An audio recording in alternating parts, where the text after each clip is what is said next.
Assalamualaikum warahmatullahi wabarakatuh. Hamdan wa syukran lillah ma ba'du. Yang saya hormati Bapak Puji Rahmat Ramelan, SE MBA, selaku dosen pengampu mata kuliah Global Marketing.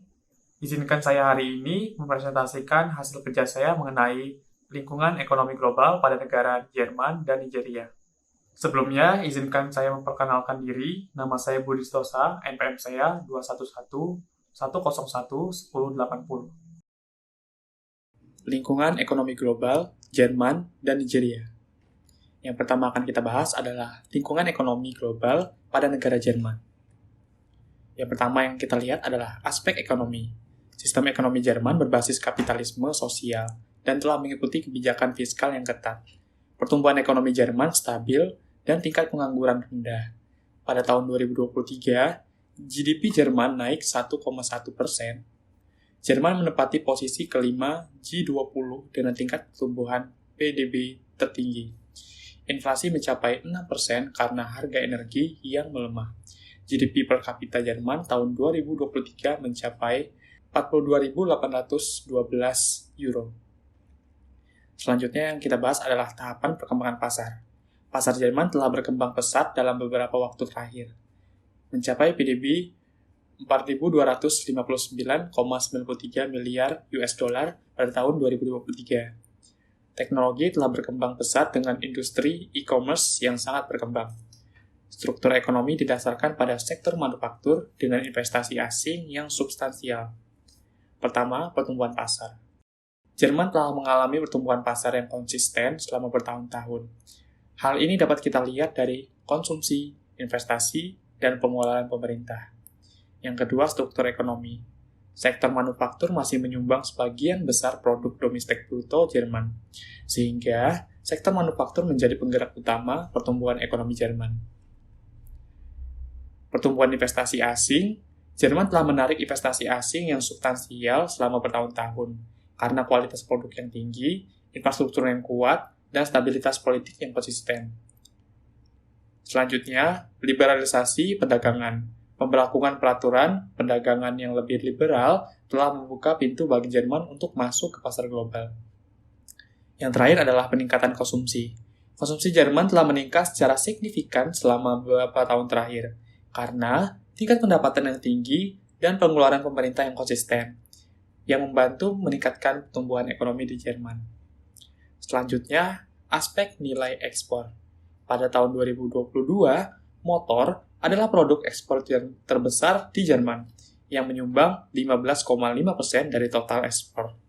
Mesin dan produk kimia adalah yang kedua dan ketiga dalam hal pentingnya untuk diekspor, masing-masing menyumbang 13,2% dan 10,3%. Selain itu, produk-produk lain seperti teknologi, informasi, kulit, tekstil, dan lainnya juga menjadi komoditi ekspor utama di Jerman. Urutan ekspor terbesar di Jerman adalah mesin, pesawat terbang, mobil, mesin pertanian, peralatan listrik, mesin-mesin otomotif, bahan kimia, obat-obatan, produk farmasi, produk kimia, bahan-bahan kimia untuk produksi teknologi informasi, produk kulit, dan produk tekstil. Yang selanjutnya adalah nilai impor. Pada Desember 2022, data menunjukkan bahwa impor Jerman berkurang 6,1% secara tahunan, menjadi 117,4 miliar euro. Impor dari Uni Eropa turun 4,8%, sedangkan impor dari negara non-Uni Eropa turun 7,4%. Prinsip utama impor Jerman adalah membeli barang-barang yang tidak tersedia secara lokal, seperti bahan baku yang dibutuhkan untuk produksi manufaktur, serta barang-barang yang dapat memenuhi permintaan konsumen. Beberapa jenis barang yang dibutuhkan di Jerman dan bisa menjadi peluang ekspor adalah minyak mentah, bahan baku kimia, produk makanan dan minuman, bahan baku tekstil, produk mesin, produk teknologi, produk kesehatan, serta barang-barang lainnya yang dibutuhkan oleh konsumen. Oleh karena itu, peluang ekspor Jerman terbuka lebar bagi para eksportir dari berbagai negara. Selanjutnya adalah barang dagangan dan jasa. Jerman memiliki banyak barang dagangan dan jasa yang tersedia untuk dijual. Barang dagangan utama Jerman termasuk mobil, mesin, kimia, tekstil, dan makanan. Sementara itu, jasa utama yang tersedia di Jerman termasuk transportasi, layanan profesional, dan layanan konsultasi. Selanjutnya adalah kurs. Kurs mata uang Jerman adalah euro dengan kode EUR.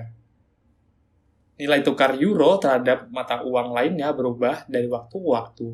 Pada saat penulisan ini, nilai tukar euro adalah 1 euro sama dengan 1,05 USD. Selanjutnya adalah peluang pasar dan hambatan.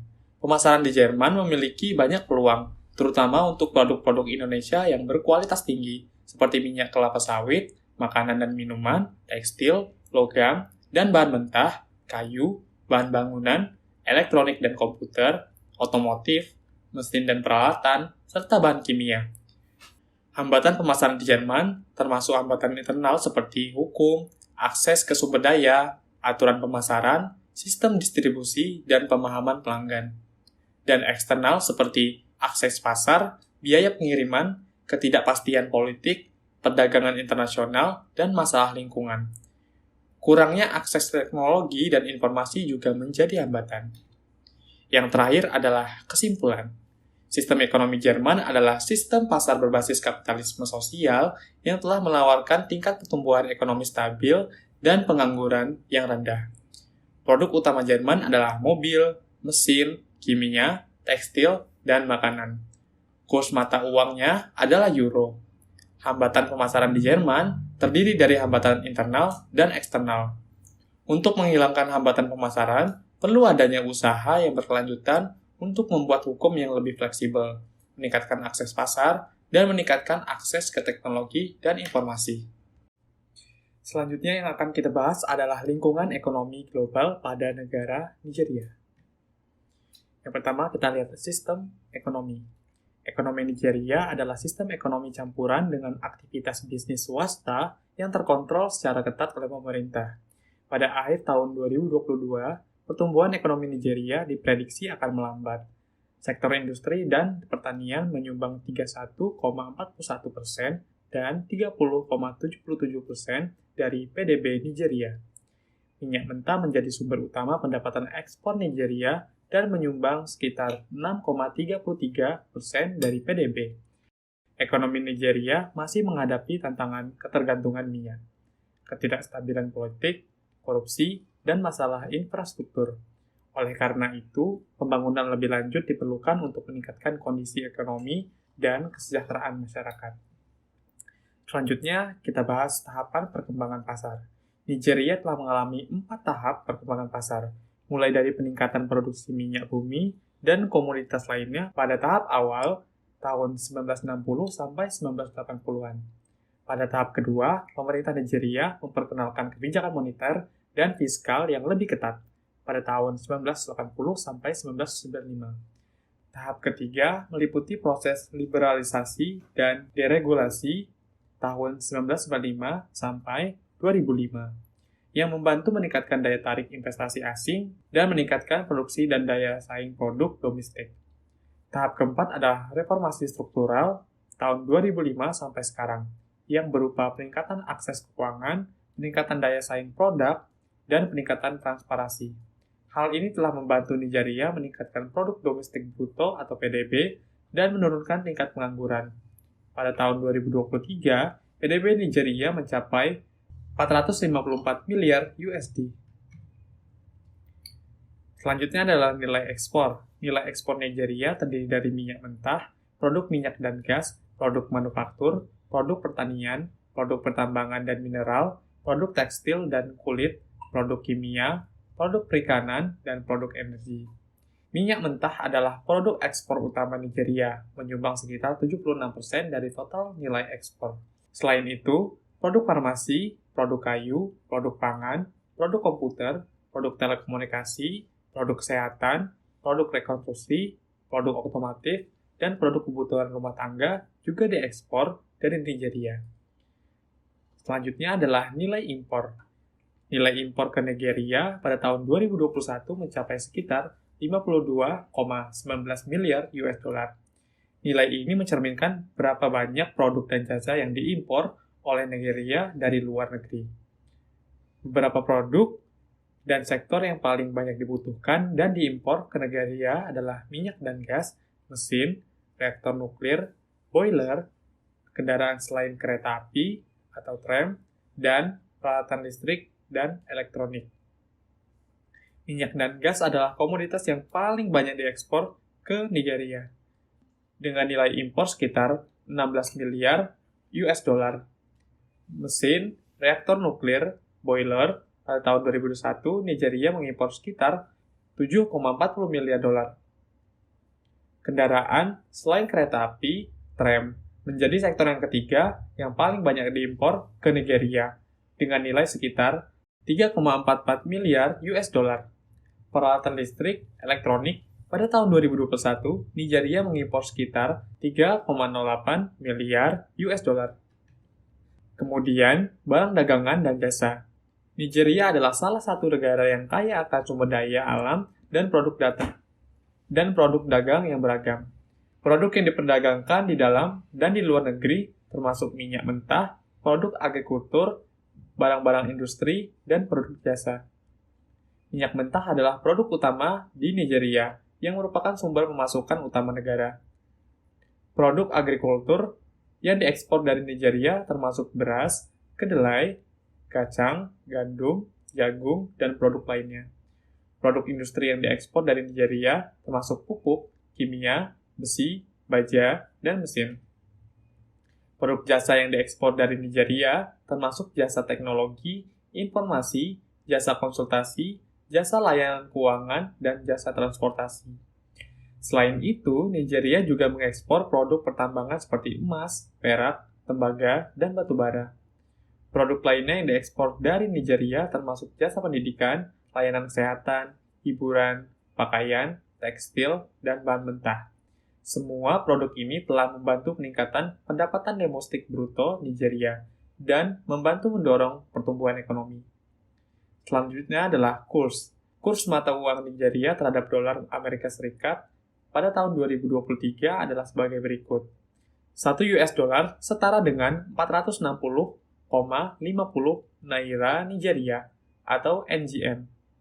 Kurs mata uang dari Nigeria terhadap dolar Amerika Serikat ditentukan oleh Bank Sentral Nigeria atau CBN. Kurs ini dapat berubah secara berkala sesuai dengan kondisi ekonomi dan politik di Nigeria. Selanjutnya adalah peluang pemasaran. Peluang pemasaran di Nigeria sangat menjanjikan.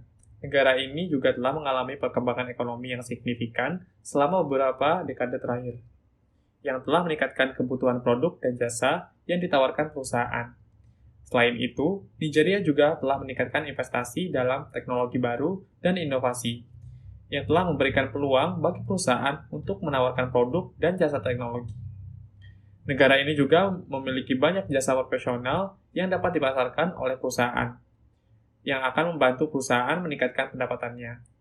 Indonesia juga dapat mengekspor berbagai produk ke Nigeria, seperti minyak kelapa sawit, produk pertanian, produk tekstil, produk elektronik, produk kimia, produk kayu, produk makanan, dan produk lainnya untuk mendongkrak nilai impor ke Nigeria. Selanjutnya adalah hambatan. Masalah infrastruktur, birokrasi, kekurangan sumber daya manusia, tingkat korupsi yang masih tinggi, dan masalah keuangan merupakan hambatan utama dalam pemasaran produk di Nigeria. Hal ini menyebabkan biaya logistik yang sangat tinggi, waktu yang lama untuk memproses permintaan, kurangnya motivasi dan inovasi dalam pemasaran, praktik ilegal yang menekan harga, dan keterbatasan akses ke sumber daya keuangan. Jadi kesimpulannya adalah, Nigeria merupakan salah satu negara yang bergantung pada minyak mentah sebagai sumber utama pendapatannya. Nilai ekspornya terutama berasal dari minyak mentah, produk minyak dan gas, produk manufaktur, produk pertanian, produk pertambangan dan mineral, serta produk lainnya. Nilai impor terutama dari produk minyak dan gas, mesin, reaktor nuklir, boiler, kendaraan selain kereta api, dan peralatan listrik. Peluang pemasaran di Nigeria termasuk pasar domestik, luar negeri, industri, teknologi, dan jasa. Hambatan pemasaran di Nigeria termasuk infrastruktur, birokrasi, kekurangan SDM, tingkat korupsi yang masih tinggi, dan masalah keuangan. Saya kira hanya itu yang dapat saya sampaikan. Saya akhiri. Wassalamualaikum warahmatullahi wabarakatuh.